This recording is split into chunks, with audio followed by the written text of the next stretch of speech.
Hello, welcome back to my channel. तर आज आपण स्पेशल असा काहीतरी नाश्ता बनवणार आहोत आणि संडे म्हटलं की स्पेशल काहीतरी बनलंच पाहिजे.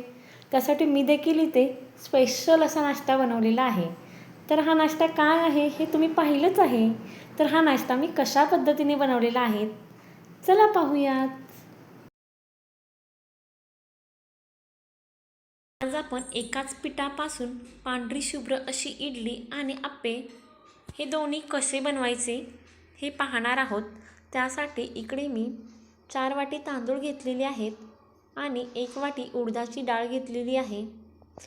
हे दोन्ही आपल्याला स्वच्छ धुवून घ्यायचे आहे आणि 6 ते 7 तासांसाठी भिजत ठेवायचे आहे.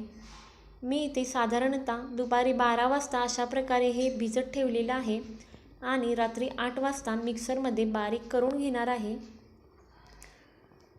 बारीक करत असताना ते जास्त बारीकही करायचं नाही. तसेच इकडे मी अर्धी वाटी पोहे घेतलेले आहेत. हे 10 मिनटं भिजवून ठेवले होते. ते देखील आपल्याला मिक्सरमध्ये बारीक करायचे आहेत. अशा प्रकारे हे मिश्रण आपलं तयार झालेलं आहे. मिश्रण जास्त पातळ करायचं नाही. हे मिश्रण आपण रात्रभर असंच ठेवणार आहोत. याच्यामध्ये मी थोडासा खायचा सोडा टाकलेला आहे. तर सकाळी मी आता सुरुवातीला आप्पे तयार करणार आहे.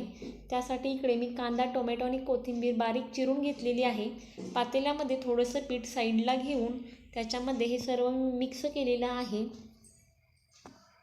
आणि यामध्ये मी थोडंसं मीठ देखील टाकलेलं आहे, कारण पिठामध्ये रात्री मीठ टाकून ठेवायचं नाही. तर आता आपण या पिठाचे आप्पे तयार करणार आहोत. त्यासाठी मी आप्पेचं भांडं गॅसवर ठेवून ते थोडंसं गरम झाल्यानंतर याच्यामध्ये अशा प्रकारे तेल टाकून घेतलेलं आहे, कारण असं तेल खाली टाकल्यामुळे आपले आप्पे अजिबात चिकटत नाहीत. यानंतर आता आपल्याला तयार केलेलं पीठ ह्या पात्रामध्ये अशा प्रकारे सोडून घ्यायचं आहे. पीठ आपण या पात्रामध्ये टाकत असताना ते पूर्ण भरून टाकायचं नाही, कारण आप्पे फुगल्यानंतर ते पूर्ण पीठ बाहेर येतं. त्यामुळे अशा प्रकारे हे पीठ आपल्याला या भांड्यामध्ये टाकायचं आहे.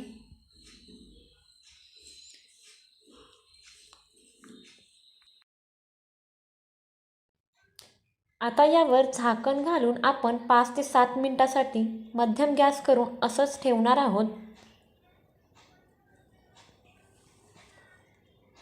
5 ते 7 मिनिटांनंतर आपण झाकण काढून पाहणार आहोत. तर आता हे आप्पे आपल्याला पलटून घ्यायचे आहेत.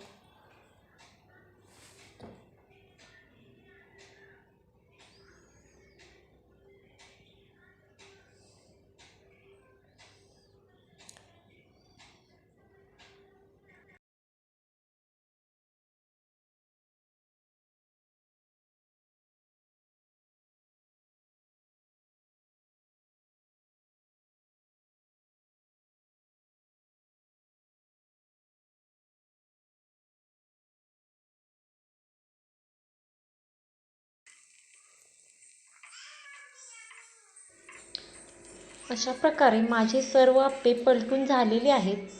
तर हे आप्पे खालच्या बाजूने व्यवस्थित भाजले जावेत यासाठी मी आप्प्याच्या साईडने थोडं थोडं तेल टाकणार आहे आणि आप्प्याच्या पात्राच्या मध्यभागी असणारे आप्पे हे पटकन भाजले जातात, पण कडेला असणारे आप्पे हे भाजले जात नाहीत. त्यासाठी आपण मध्ये असणारे आप्पे हे पात्राच्या कडेच्या बाजूने ठेवणार आहोत आणि कडेला असणारे आप्पे हे मधल्या बाजूला ठेवणार आहोत. यामुळे सर्व आप्पे हे व्यवस्थित भाजले जातील.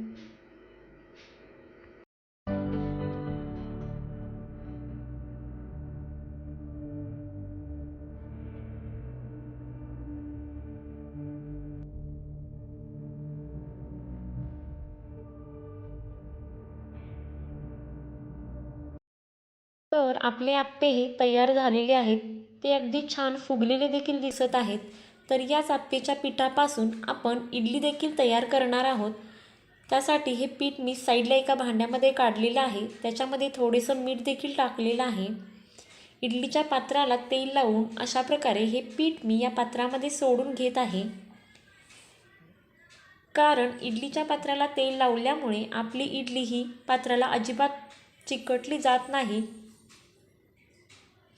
तर अशा प्रकारे तयार केलेले हे इडलीचं पीठ आपण या पात्रामध्ये सोडून घ्यायचं आहे. पीठ पात्रामध्ये सोडत असताना पात्र अगदी काठोकाठ भरायचं नाही.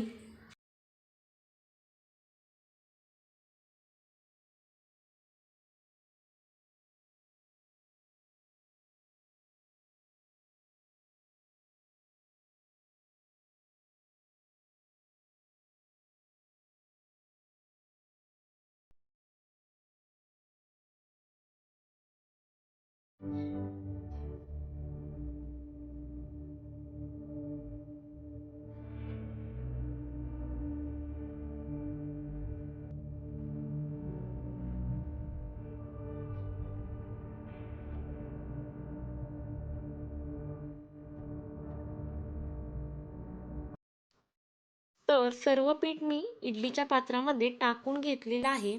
आता इडलीच्या पात्राला झाकण लावून घेणार आहे आणि ही इडली शिजण्यासाठी गॅस मध्यम करून 10 ते 15 मिनटं आपण ठेवणार आहोत. 15 मिनटानंतर इडलीच्या पात्रावरील झाकण काढून पाहायचं आहे.